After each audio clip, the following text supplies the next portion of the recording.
importante o no, Henry? Sí, miren, esta es una bacteria que en los últimos días ha estado circulando información y es la leptospirosis. El día de hoy le queremos dar todos los detalles de esta bacteria para que usted sepa qué es y cómo se transmite. El día de hoy nos acompaña el doctor Guillermo Alfredo García López. Él es médico epidemiólogo y nos acompaña del Instituto Salvadoreño del Seguro Social. Doctor, bienvenido. Bienvenido. Muchas gracias a todos. Bueno, hablemos, ¿qué es leptospirosis? El micro. Perdón. La leptospirosis es una enfermedad provocada por una bacteria que principalmente habita en los lugares, digamos así, silvestres, porque vive en animales silvestres, de ahí el nombre de una zoonosis, y se produce cuando las personas, como cualquiera de nosotros, entra en contacto con esta bacteria a través de agua contaminada, la cual es contaminada cuando estos animales orinan en esas aguas o en esos lugares. Perfecto. Ahora que usted ¿Solo de qué menciona... animales hablamos ¿Sí? específicamente? Porque la gente puede equivocarse para ser bien animales? específico, exactamente. Son diferentes tipos, no Aves, reptiles, anfibios. no solamente son las ratas. O sea, yo sé de que se ha mencionado mucho y se enfoca bastante a las ratas, y sí, es un reservorio importante, pero no es el único. Hay otros como también las vacas, los cerdos, los caballos, mapaches, incluso los gatos y los perros pueden también ser infectados y vivir ahí también la bacteria y transmitirla también a través de la orina. Ahora, ya que tenemos claro eso, porque es cierto, nosotros solo se generaliza de decir, no, las ratas, ahora que tenemos claro ese punto también, en la información que me parece súper interesante y usted me la puede ampliar también, esto se infecta al ser humano cuando hay heridas incluso abiertas, dice mucosa, nariz, boca. Sí, exacto.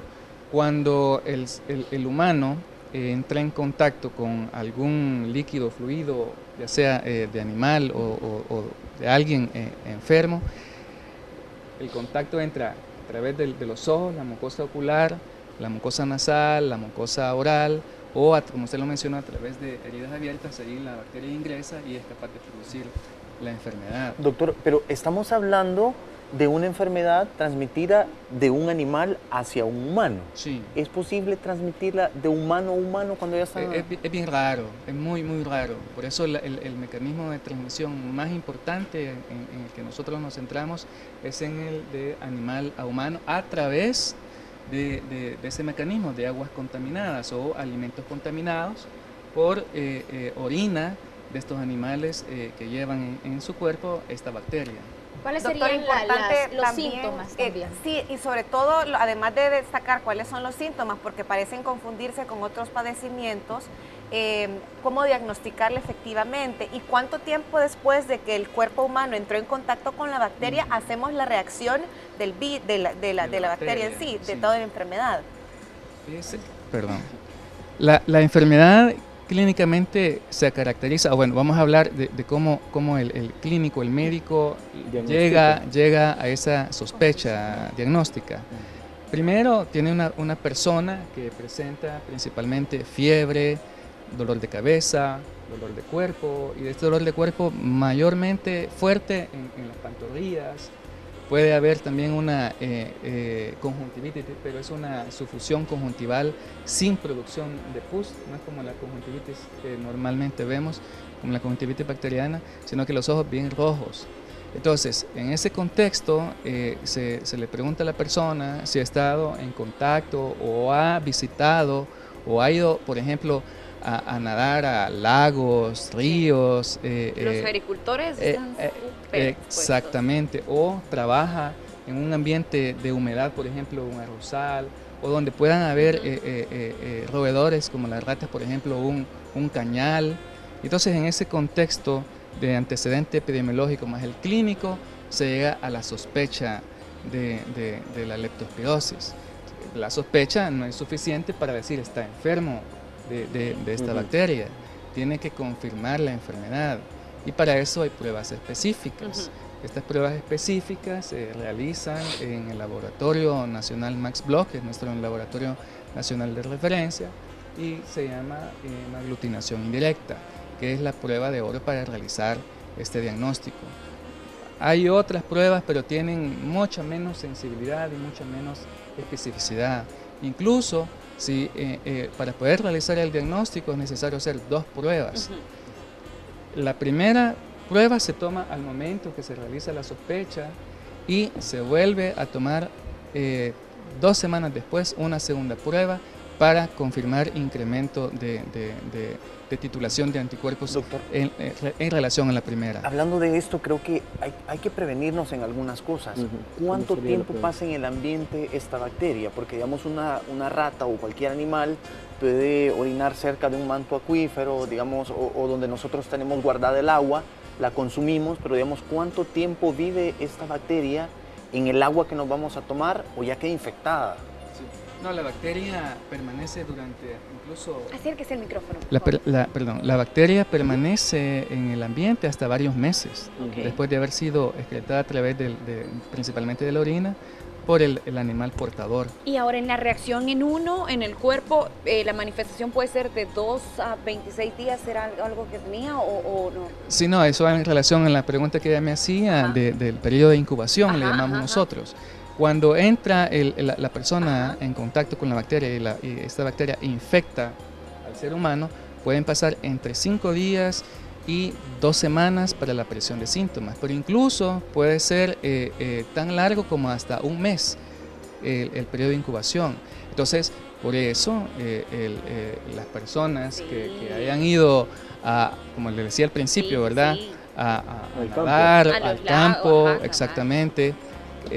Los veterinarios tienen Y bueno, Sí, porque bueno, estamos hablando de que...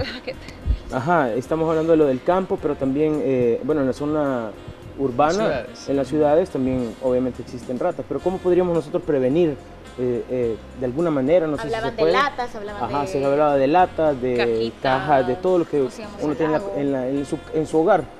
¿Cómo podríamos nosotros prevenir? Mire, en el hogar verdaderamente las medidas a retomar son las medidas que se toman para cualquier tipo de enfermedad contagiosa. Se tienen, las personas, todos nos tenemos que lavar las manos frecuentemente, ¿verdad? Antes de comer principalmente, ¿verdad? Los alimentos los tenemos que consumir recién preparados y calientes, porque precisamente nosotros no sabemos qué fuimos a tocar, llevamos la bacteria, exactamente, o si alguna rata por ahí ingresó a nuestra vivienda, especialmente en esta época lluviosa, y los roedores lo que más buscan son las áreas donde almacenamos los alimentos. Ahí es donde ellos buscan ir a vivir, a hacer su nidito, ¿verdad? Y entonces de repente contaminan. Entonces, lo que debemos hacer, además de estas medidas, nosotros le llamamos estándar, es proteger a nuestras viviendas de cualquier orificio o hendidura que permita el ingreso de los roedores en nuestras viviendas. Y eso Pero es importante, fíjense que tengo varias interrogantes todavía con eso y me parece curioso. Número 1, hablemos de si no solo son los roedores, sino más animales. ¿Quiere decir que esto es parecido como a la rabia, que se infectan del animal infectado, o ya de por sí el animal anda esa bacteria y lo puede depositar en cualquier lado? Y me refiero, si estamos hablando de cualquier animal, hay personas que tienen roedores de mascotas en sus casas. ¿O qué mascota, que nosotros lo consideramos como animal doméstico, puede generar también esta bacteria?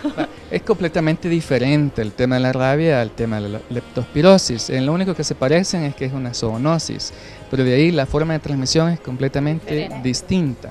Ahora, igual que nosotros los humanos, los animales se ponen en riesgo de adquirir cualquier tipo de bacteria cuando ellos andan en el ambiente.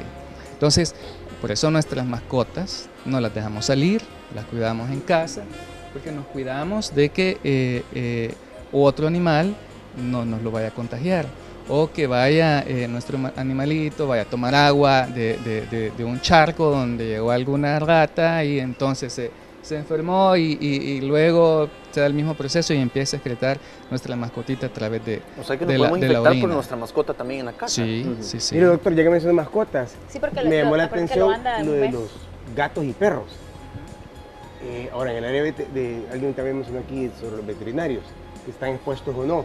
Pero la pregunta específica es para los perritos de la casa, que mucha gente tiene perro en casa, hay una, aparte de prevenir que salga y que bebe el agua que está contaminada, algún tipo de medicamento para el perro como tal, es decir, ¿cómo se los está tratando actualmente? Sí, como no, los veterinarios, nosotros estamos obligados a llevar exactamente las vacunas, estamos obligados a llevar a nuestras mascotas al veterinario para que le ponga todas las vacunas pertinentes, incluida esta, pues.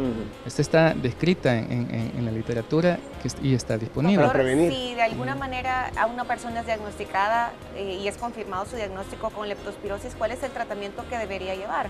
¿O cómo es que se combate este padecimiento?